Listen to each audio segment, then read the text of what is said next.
Journalists and media personalities inside traditional outlets live with invisible chains. They speak, but only within boundaries set by their networks, and we see it all the time. The moment they step away, whether it's Candace Owens, once tied to the Daily Wire, Tucker Carlson, longtime face of Fox News, or Piers Morgan, who broke away from CNN and British television to launch his own platform, you notice the shift instantly. Their voices become raw, unfiltered, and unrestrained, and that's exactly what audiences have been craving. Authenticity instead of polished scripts, truth instead of talking points. But what if that independence didn't come after breaking away? What if there was a platform built from the ground up to unleash it, where truth tellers could speak freely, reach their audiences directly, and finally share in the value that they create?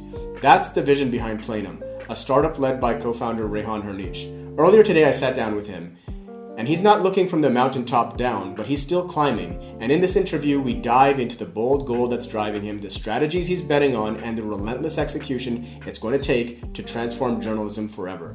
This is the Inside Scoop, and this is his story.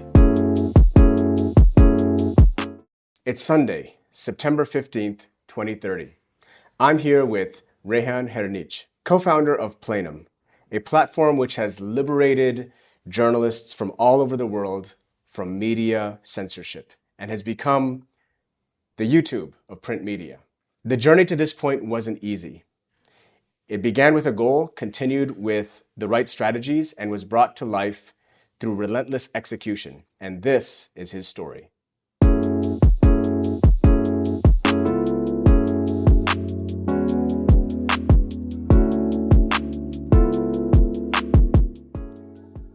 Rejhan, welcome to the program. Thank you, Hassan. Thank you. So tell us a little bit about where you're from. I'm from Bosnia and Herzegovina. Originally, my father is basically from Kulen Vakuf, one small place near Bihać, where I was born, and currently I'm living in Sarajevo. And what early experiences in life shaped your perspective of the world?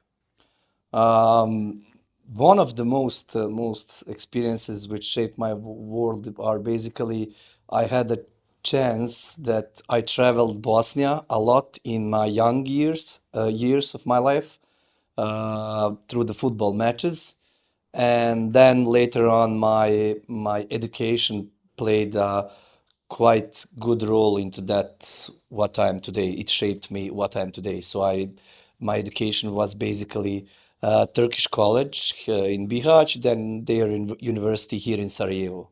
That's interesting. So you speak Turkish? Yes, also. Oh. And did you have any mentors growing up or anyone who was like a role model to you? Yeah, I had few of them, and I still have few of them. One of the, I would say, my early business mentors, basically role models which I followed through the LinkedIn and their content was Gary Vaynerchuk. He taught me a lot about the marketing itself and running the businesses. One of the key figures here from this area of the world, Balkans, was Muamer Zukorlić. He was the regional, I would say, a person who was then later on moved to politics, and we kind of share same mission regarding the Balkan region. And later on, Stephen Bartlett, definitely. And the latest is Alex Hormozy, definitely. Okay, interesting.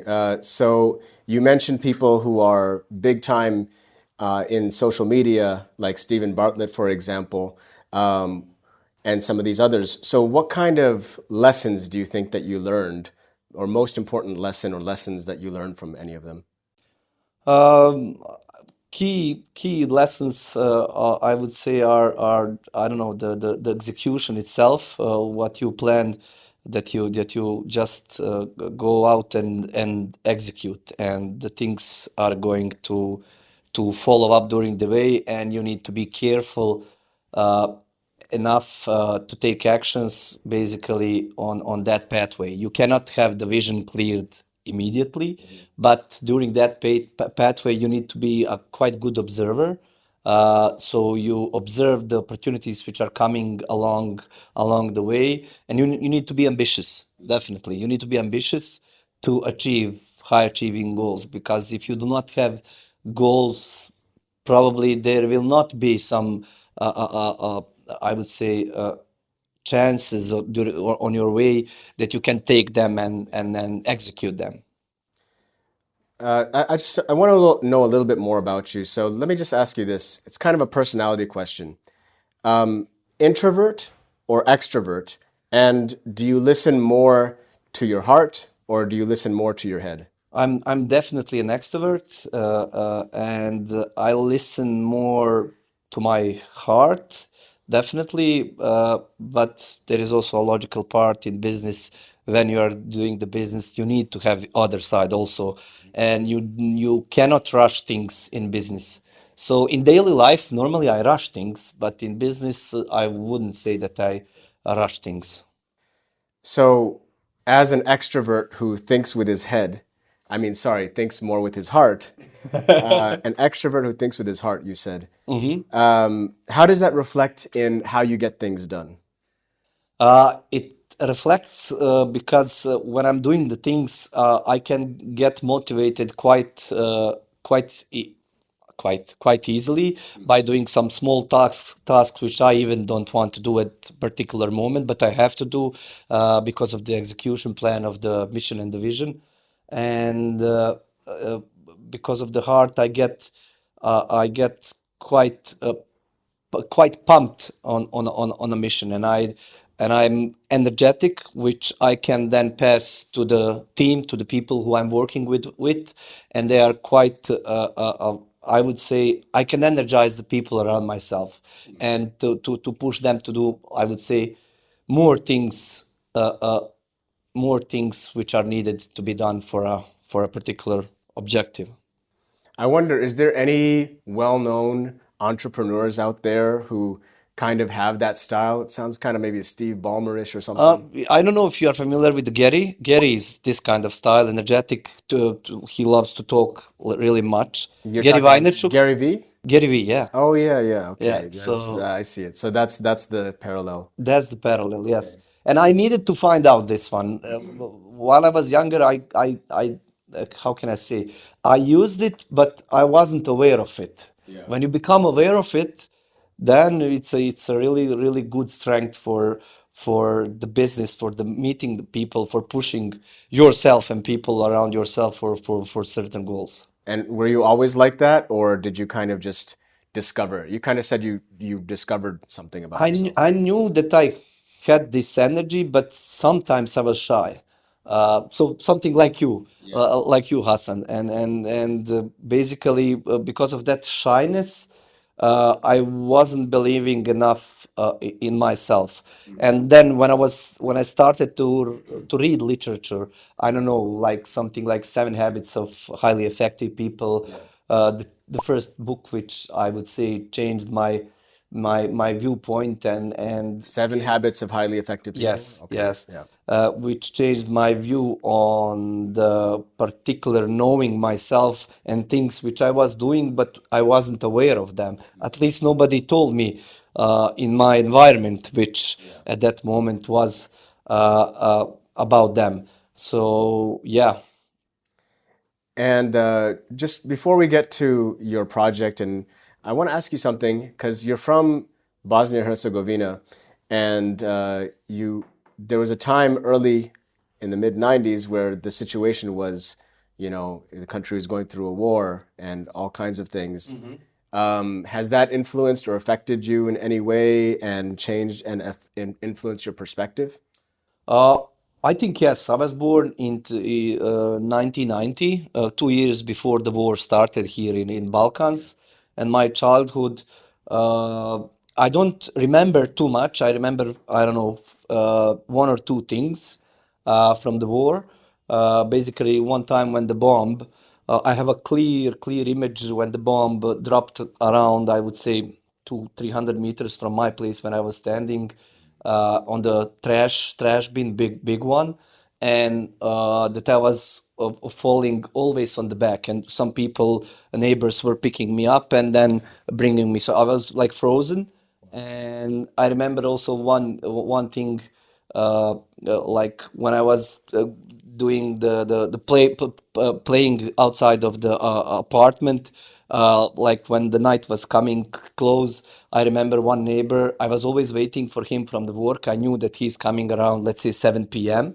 And I was playing, like I was living on the fourth floor, and there was no elevator, and I was like playing asleep, and he would pick me up and bring me every time without question, without anything. Even he knew that I was not sleeping, but he was picking me up and bringing me to the door. And his name was Zamer, and my son now is also named by partially that person and partially brother of my father.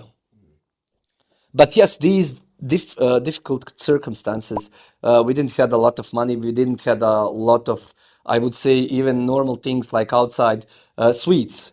We didn't have so much things, and I think that shaped us to be pushy more for I would say, let's say, hunger for maybe success, because we managed to play in those conditions. We managed to hang out in those conditions.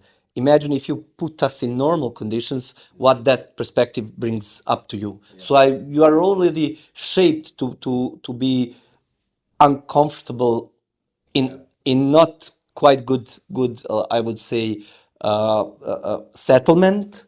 Then when you come into this settlement of business, of entrepreneurship and everything, I think that it shapes you for that you are at least at some point prepared for some uncertainties. Yeah, so the hardships gave you certain strengths. Yes, definitely.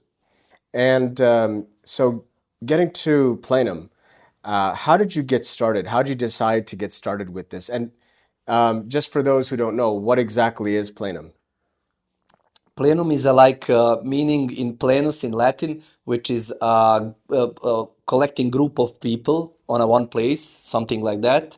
That means plenum. So the idea basically came in 2013. You When I had was this idea since 2013. Yes, and I was going to football matches, and here in our local community, there is a lot of, I would say, um, in those matches, you have a lot of injustice by the referees and stuff like that. There is a mafia around that one. And I wanted to, yeah, they are basically, how can I say, they are They doing have an agenda. they have an agenda, definitely. And I was like supporting my local club, and where I could write this today, what we witnessed. They took us 3 points, we lost like 2 zeros, we were better and everything, but the referee wouldn't let us. Where I could write this one, if I send it to these news portals, they are not going to publish it. And basically, when we were going back from that town to home, I was thinking like where I could publish it. So imagine on Bosnian it's a reci.ba. On English it's like tell us dot something dot com, I would say. And that sparked me an interest. I even had a first try of this idea with my colleagues from the when we finished the university, we started working on Reciba, but we completed like 30% and we stopped. There was no motivation, we didn't have any money and stuff like that. Then I'm opening up a software development company in 2020 with my co-founder Sandy, and we are starting it, and we wanted to build out our own products with the outsourcing. So we want to build our own products. First product, we failed a lot. We managed to finish it up, polish it nicely from the development side, but the marketing business side execution was really poor. And at that moment, we are realizing that we need a marketing team. So we built up a marketing team, and we needed a new idea. We finished this one. We tried everything what we could do with the marketing which we had, but we couldn't succeed. We started Plenum. Then So execution. Plenum was the second project you did, um, and you had this other business before Plenum, which basically is your foundational business, you could say. Foundational business, yeah, which gives us a opportunity to build up your own thing, that you can finance it, support it, educate. We onboard young people. Our company is almost consisting of, I would say, 90% didn't have previous job when they entered the Sunray company. We have now 21 employee. I'm not sure even how many employees currently we have. And part of it is marketing, part of it is software development, part of it is dedicated software development, but for Plenum. Right. So Plenum came into existence around 2024, 2024, so somewhat recent. August 2024, it was the release where we publicly went live. But the Plenum idea, we started working 2022, I think. So the inspiration went all the way back to 2013, when you just knew that there had to be some way to Yes. get your voice and opinion out there. And then you decided to create this platform in 2024. Yeah, basically, we had like open idea through all employees. Bring up idea which you have better than this one. If you have better idea than this one, we are going to take it. At that moment, nobody had a better idea than this one, so we picked up this one, and I'm glad that we picked it up at that moment. So at that moment, what was the basic blueprint? Like, what were you thinking of creating at that time? So basic blueprint was there were few big unknowns. I don't know, legal issues, business wise. If we open up a platform for journalists, for authors, for writers to write down freely what are legal issues, how are we going to attract first authors on the platform. We had a podcast in our Sunray development software development company, so we had an equipment which is also could be used for the plenum itself. You were the guest on one of our client testimonial podcasts. So and those were main uncertainties. So first steps which we did, Hassan, we went to journalism faculty in Sarajevo, and then we saw a big, huge gap in that market itself. There is a problem that young journalists get a job where they will fully express themselves, especially in writing, in recording, I don't know, going to be TV presenter and stuff like that. So we had the 3 sessions with people, students from faculty from first year, second year, and third year. And I remember, and I was mentioning that to in a conference before a few days. I remember as hell, they were basically scared out of the sentence. We are able to write down freely. Who is going to be standing up for us if we are going to be able to write freely, and everything is on us, because every author what he writes, he is responsible for it. We are a platform.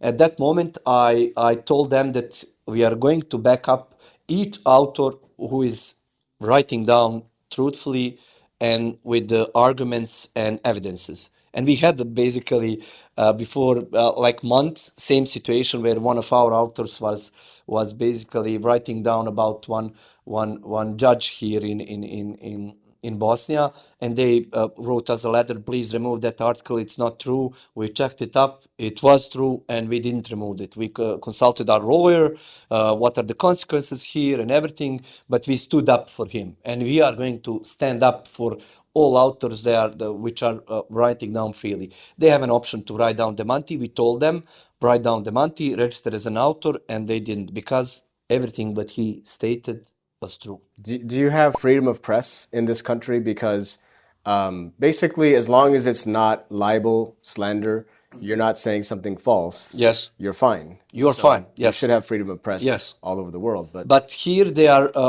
attacking you and trying to suppress you. You need to stand like firmly on your ground when you know that something is truthful, and to not to remove it. Go sue us. We are going to go to court, and we are going to show you the evidences and everything. That's the idea behind it. And yeah, the most scared moment was that for them. And they didn't believe me at that point. It was around July 2024 before we released. Right. So how we gathered first authors, Hassan, we went to journalism faculty and we took them a few, like I would say 10 to 15 authors. We were paying for them small fee. And the biggest plus for this idea in most that's the legal part which I was mentioning to you. The most problematic way for the businesses is like this: when you have authors, is how to pay. You have author contracts which are easily to sign, and you can directly pay them to their own account, and you don't have any tax legislation and stuff like that. You are like really free on that pathway and to be doing business properly without any issues with the IRS. So, what was the vision when you started this? That you're going to create a platform, but kind of expand on that, help people understand visually like what exactly it is that you've created. It is for people, it's like really hard to grasp it at the beginning. Oh, somebody is writing on the platform. It will get, yeah. The It's key a website, it's it's an a app. it's currently it's a website which has a registration flow. You can register like an author, like a regular user, to comment and everything, like share and save the articles.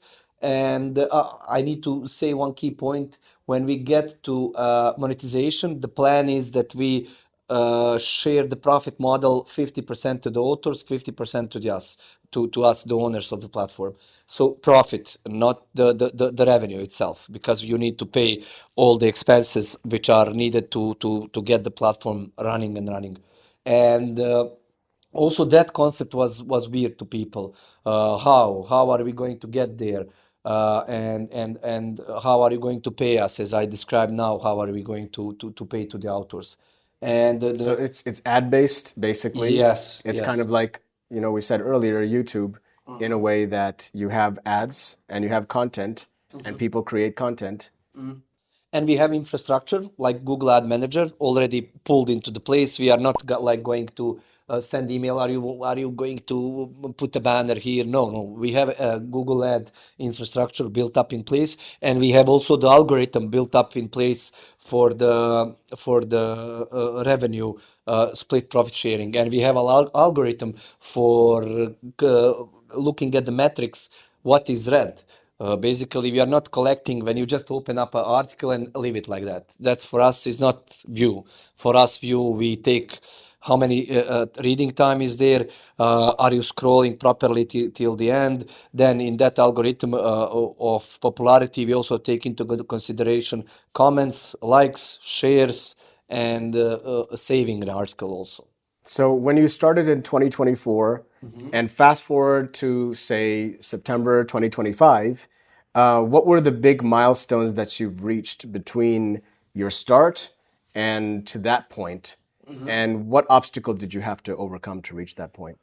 Yeah. Like, So give me the scope overall of it So at that imagine you are moment. starting platform with zero authors, zero users. So the key strategy, which was really good, is was going to university and going to faculty of journalism and picking up first authors. Then the strategy was, because we had now marketing in place, our local marketing agency inside of Sunray, we build up the strategy of getting authors through the advertisement, just paid advertisement through the meta ads. So at the first, like we were testing 15 visuals, Hassan, and we were spending like $500 to bring up few authors monthly. That was one of the strategy. The second strategy was I was driving home with my wife to Bihać, and we were listening to podcasts like this podcast, and I found out one political, I would say, show which is on YouTube, and I saw the rapper there. And come on, Leila, what's rapper doing in a political show? Let's play it. And we both knew that rapper, which is Frankie Adnan Hamidovic, who is famous in this region. And Hassan, I played that show, and he was releasing new album, and that new album had a one song which was called Phrase, lyrics. and I played that song, and that song was correlating the mission and vision which we are currently with Plenum. So It really was, lined up. yeah, the song is about the Balkan, how we always listen from our politicians and media, same lyrics about the war, about everything, how we are in the mess and stuff like that. And it's repeating same 30 years, which was correct. And I decided to told my marketing team, let's connect with him. Let's try to bring him up here. And we brought him up. We made cooperation with him. And from the starting of Plenum, he is today still the face of the Plenum. And he helped us with the first boom of Plenum on the opening event in August. And we took 10 to 15 journalists before the August to start writing before the platform was live, basically. Then the platform was live.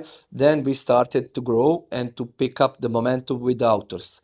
A few months later, from $500 spending on the ads, we started we found that one visual which is bringing always authors for $100 monthly. 10 to 15 authors from the Balkan region, Serbia, Montenegro, Croatia, and Bosnia and Herzegovina.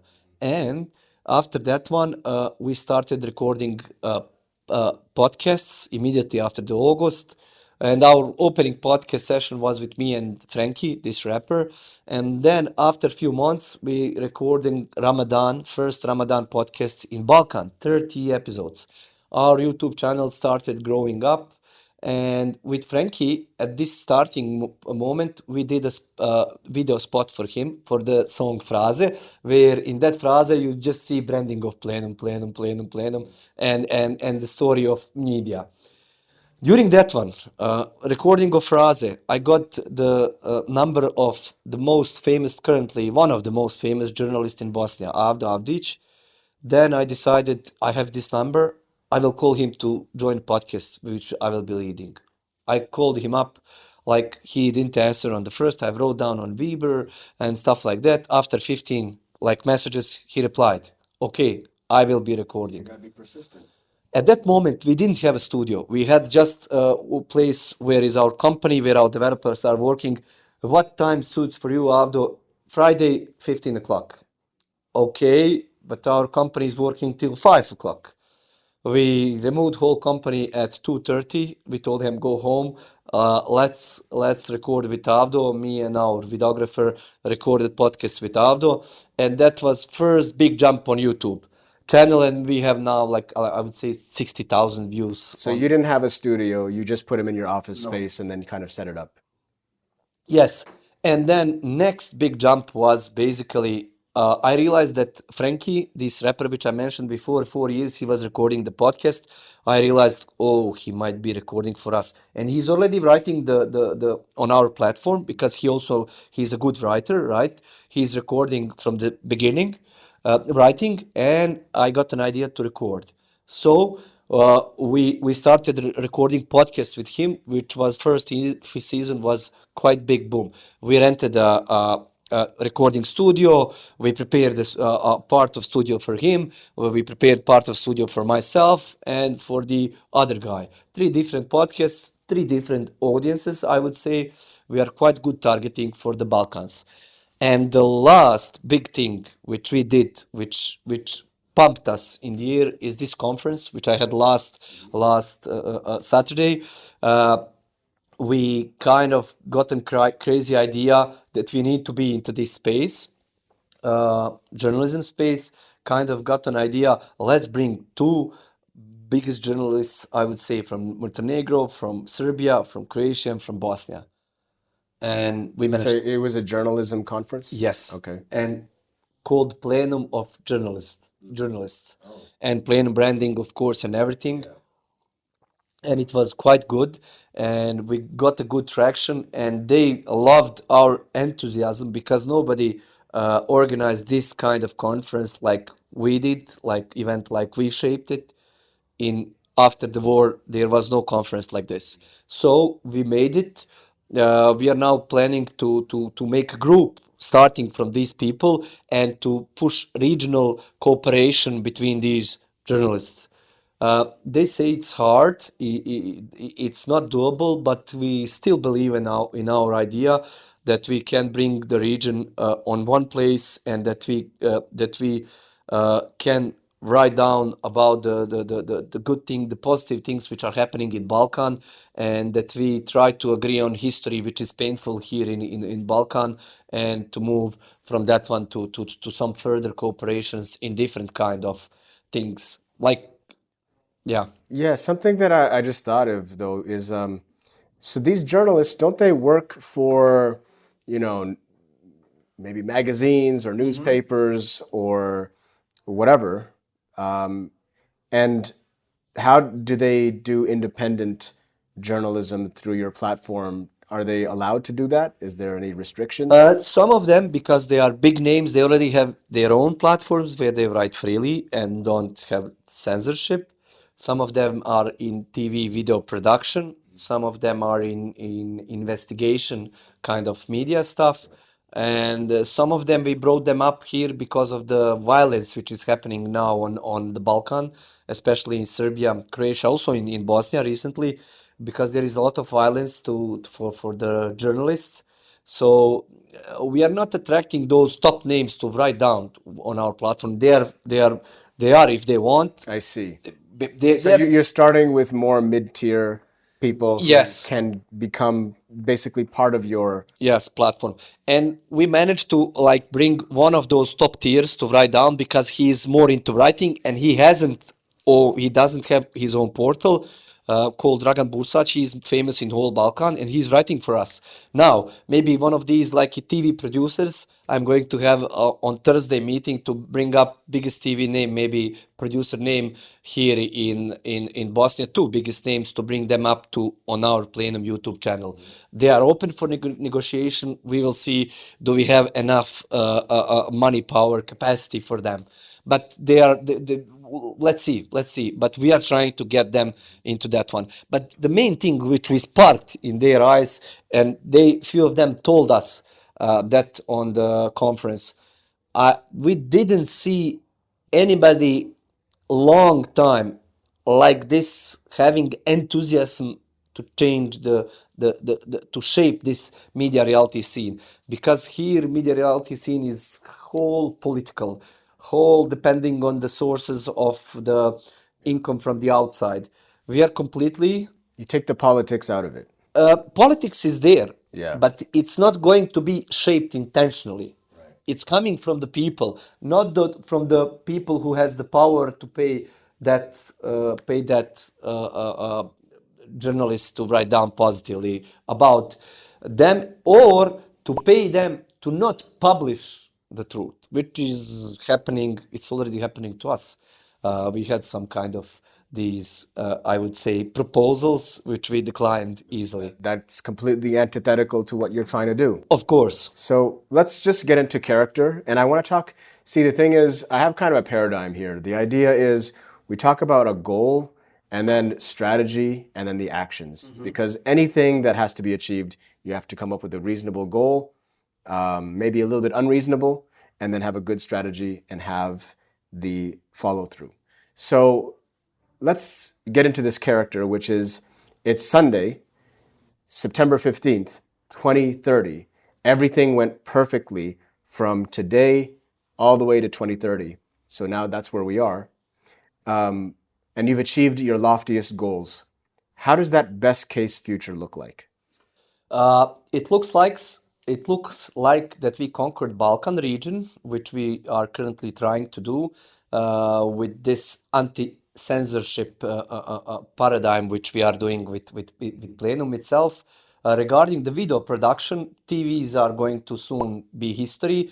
We are leaders in Balkan regarding the YouTube presenting of the Plenum. We are the leaders there in 2030, and we are packing up our things and attacking the world itself with the Plenum.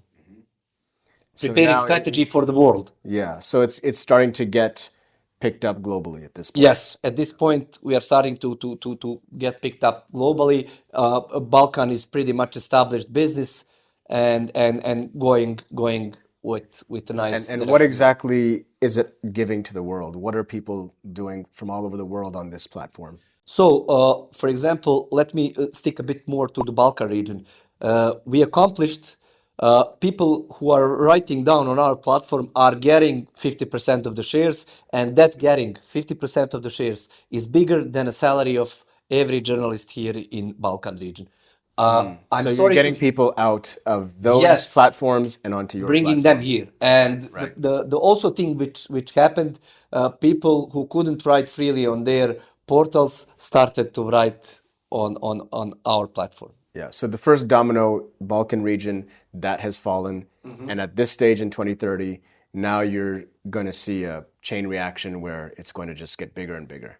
Yes, definitely. So people from, I would say, problematic regions currently, Ukraine, Gaza, let's say, I hope that it stops as soon as possible, but they could be having a platform where they can write freely. And even with the video production, we have a plan how we are going to release this part. That's something for the world. Probably when we come to that place, how they could freely report to all of us and not get censored at social media. Okay. My next question, I think it's pretty obvious though, is why should this goal matter to the world?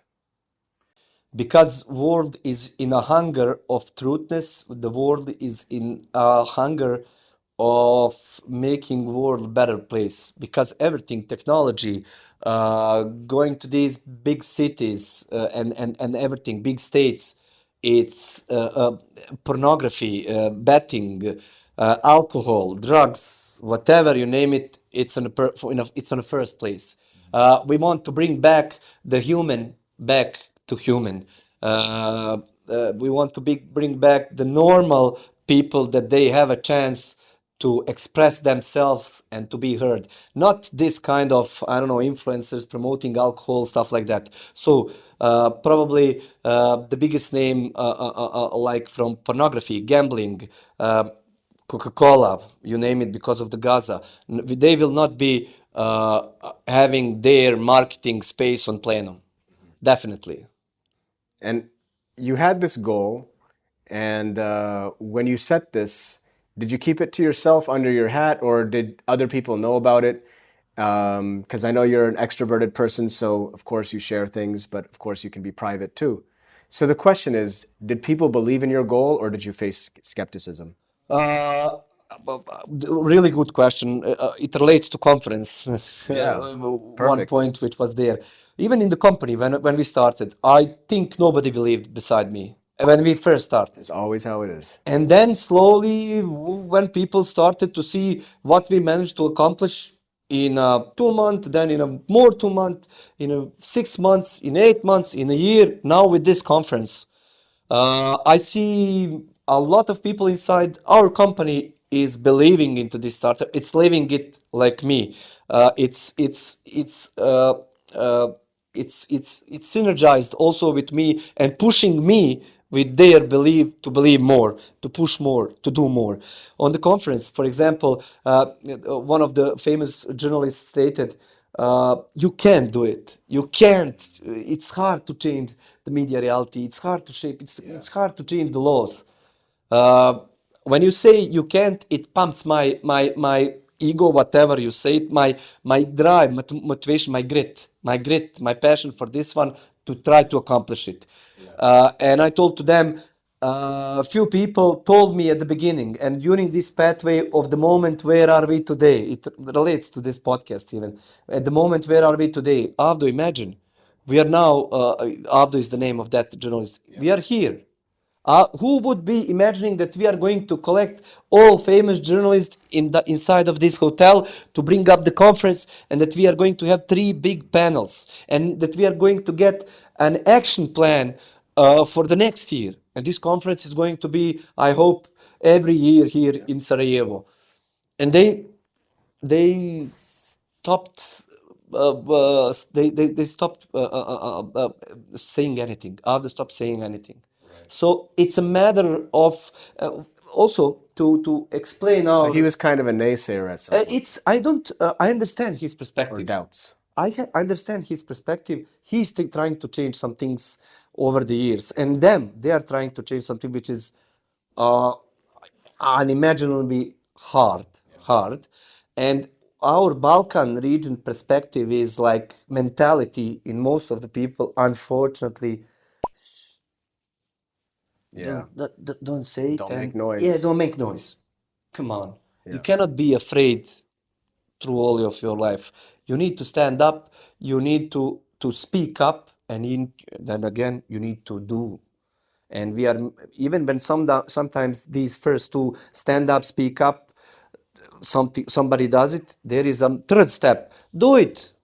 And most of us don't do it, and most of us even don't speak up, and most of us even don't stand up. So Could you go through the strategy that you came up with that allowed you to reach the milestones that you needed to reach to get from just being a small upstart in the Balkans to something 5 years later in 2030 now has the momentum to change the world? So the strategy is like this. Currently, we have one big name from journalism who is quite popular in this region. The next steps are we are taking from Montenegro two biggest names in writing in journalism, Croatia, Serbia, and Bosnia one more. Then that's the first big step. So why these big names? They will get to write no more than 8 articles per month. Why? To not to pollute the authors which are coming along the way, the new generation which is coming along the way. Then we have video production here in Sarajevo. The next step is to have same video production in Podgorica, capital city of Montenegro, Belgrade, capital city of Serbia, and Zagreb, capital city of Croatia. Then with that critical mass, with that amount of proper content, proper people, we are going to make a huge change till 2030. Where are we there? That's the strategy. That's the strategy, definitely, which is going to lead us to success. Because we need proper people who are on the same mission, who will not break down for a 5-10,000 euros of bribe, and who will not gonna throw his, I would say, investigational text around some criminal here, who will put it in publicly, and who will not be afraid to do that one. We are trying to collect that critical mass of people who are ready to stand up, speak up, and do the things which are needed to be done. So, I have a question here about moat. Are you familiar with moat? No? So this is something that was, I think, coined by Warren Buffett, which is, what's your moat? Meaning, the castle has this water around it. It's a moat that makes it safe and prevents other people from attacking it. So in business, the moat is basically, what is your advantage that you have created that makes it hard for people to do what you're doing and overtake you? There are few things. First, religion, God. Second, family, and my wife especially, who needs to be supportive during this pathway, which is not easy, definitely. And third, the team gathered up inside the company. But I mean the company itself, like, who's to stop someone else out there from trying to do the same thing that you're doing? How do you mean? Who is? Like, if someone has a very powerful brand image already, then it's hard to, overtake them. Or YouTube might have I don't. the first mover advantage kind of Yes, thing. Maybe yes. that's what it is. No. This is kind of new concept, definitely. I didn't saw it anywhere, and we are not afraid about these competitors. Yeah. I'm living this idea. You cannot twice copy the same idea and have same enthusiasm, same willpower, same motivation like me. You cannot. Even if you bring up, I don't know how much ton of money, you cannot fake the mission and the vision and the pathway. you can come close to something, but you will never succeed to the heights which are imagined at the first place. And nobody else is doing the same thing. Here in Bosnia and Balkan, no. There are few smaller portals which are trying to do the same thing, but their problem is funding and going in on a much bigger scale. And our problem is also a bit funding, but we have a capacity to invest. And and even at this point, we picked up traction of few investors, which we are speaking right now around this one, and they know that even investors they pursue founder that it's on a mission for that startup, that he's willing to push, that he's willing to give that extra mile, extra step, and to go and to push that idea. If founder doesn't believe in his idea, then you can throw that idea in trash can and finish up the job, right? Yeah. And as for the actual execution of your strategy, what routines or habits helped you keep executing your strategy day to day? Oh, that's tough question. I'm a person who likes to be disorganized. Not completely, to have some kind of organization, but to be able to freely jump around out of my, I would say, calendar meetings. What do I mean by this one? So, for example, I have like 4 meetings today, Hassan. I know on which I really need to be there, priority. Then I know that I have few meetings which I can bit squeeze down to next day, to another day if I'm on a meeting which takes me a bit longer, where I can catch something good, where I can get my energy back from, I would say, one employee, from one conversation.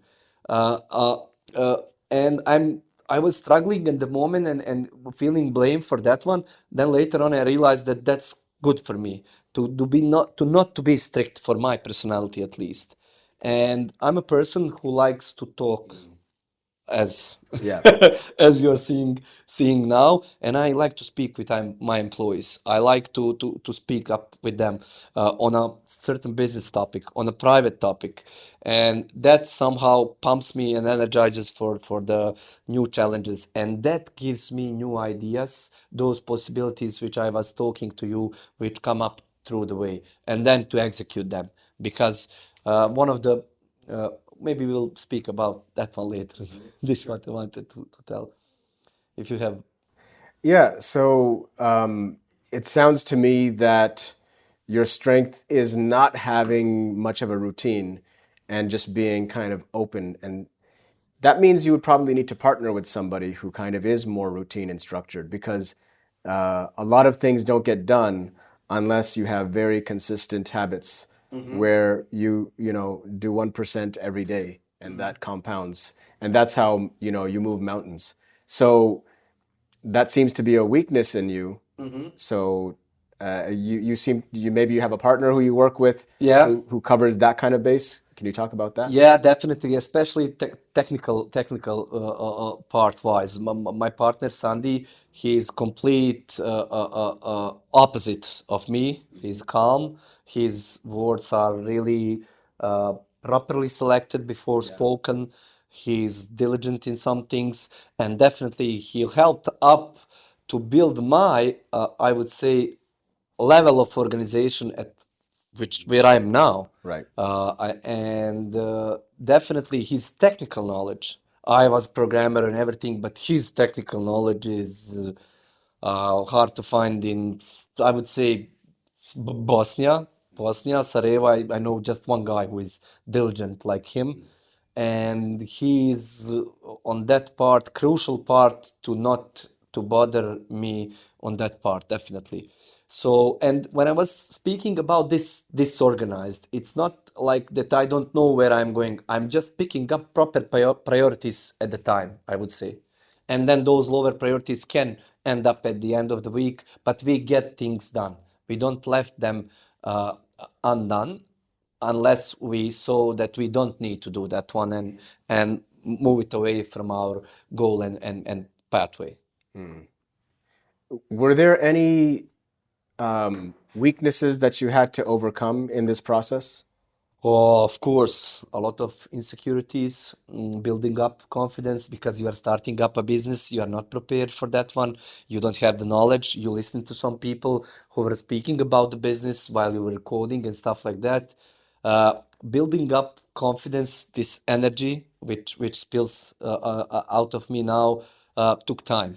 A lot of failures, a lot of wrong conversations, a lot of some wrong decisions, and a lot of taking the risks, which I think from this point I'm quite till now I'm quite good at taking the risks. And Sandy and me, I'm glad that you mentioned it. Even the thing where because we are two kind of different perspectives of persons, definitely.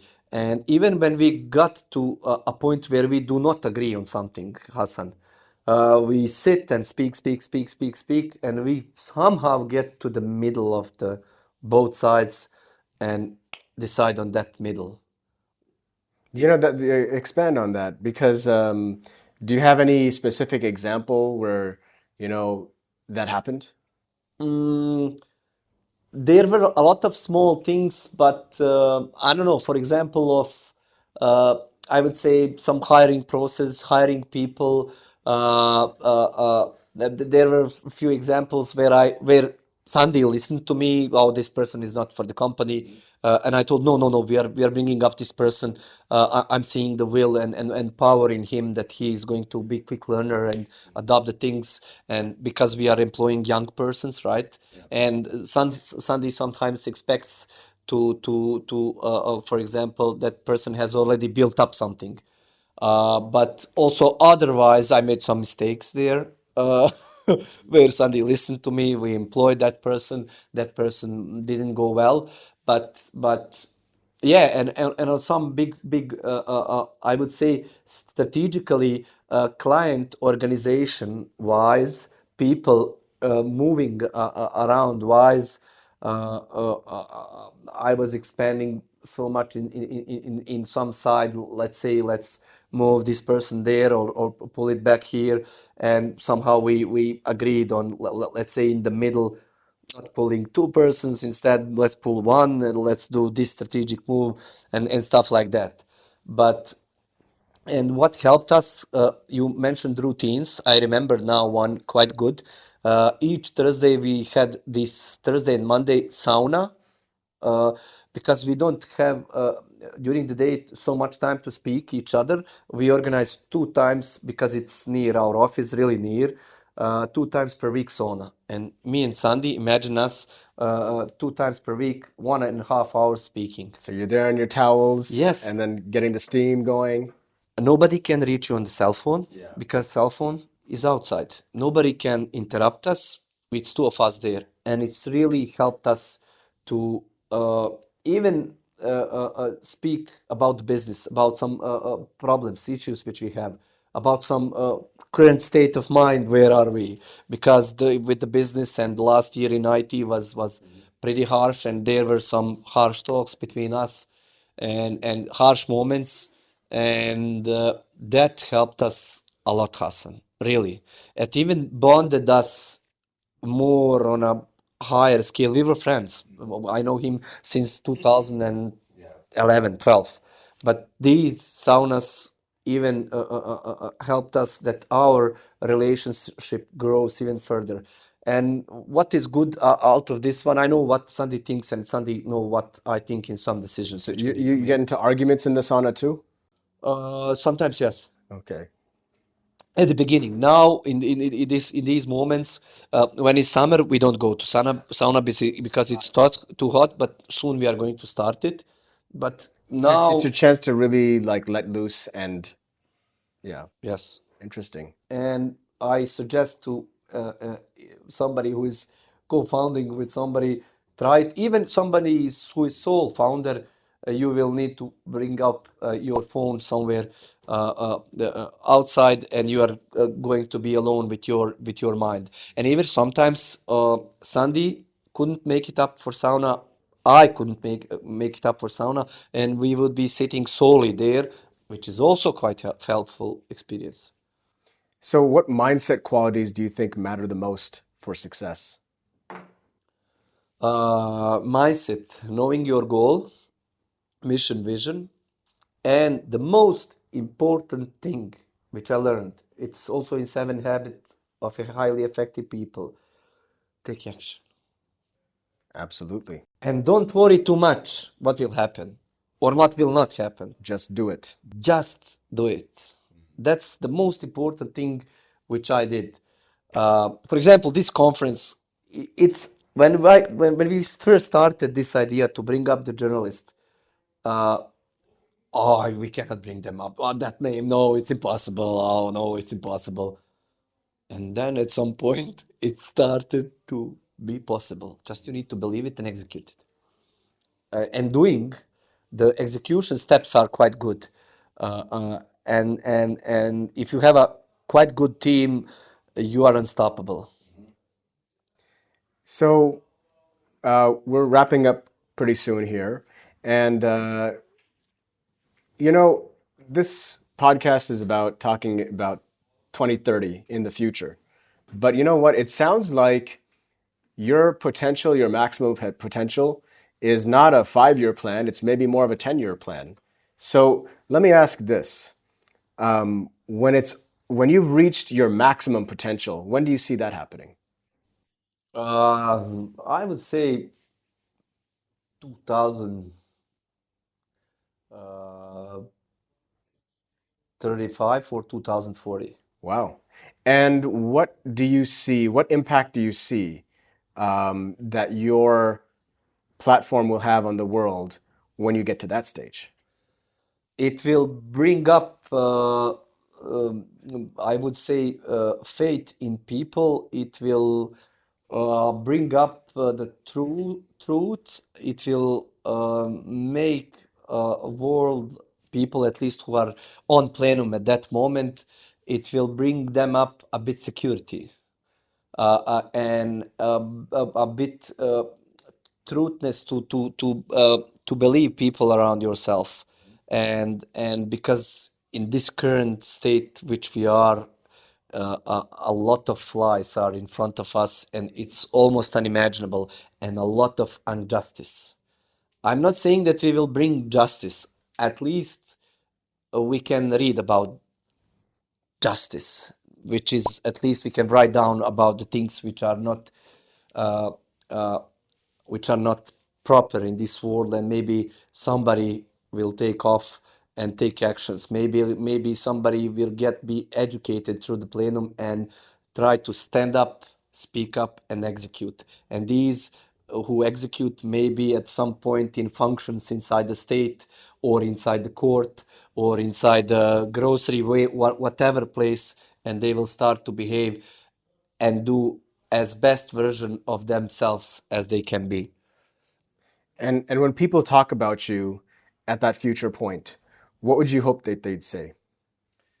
Uh, at least he was trying to accomplish something good. At least.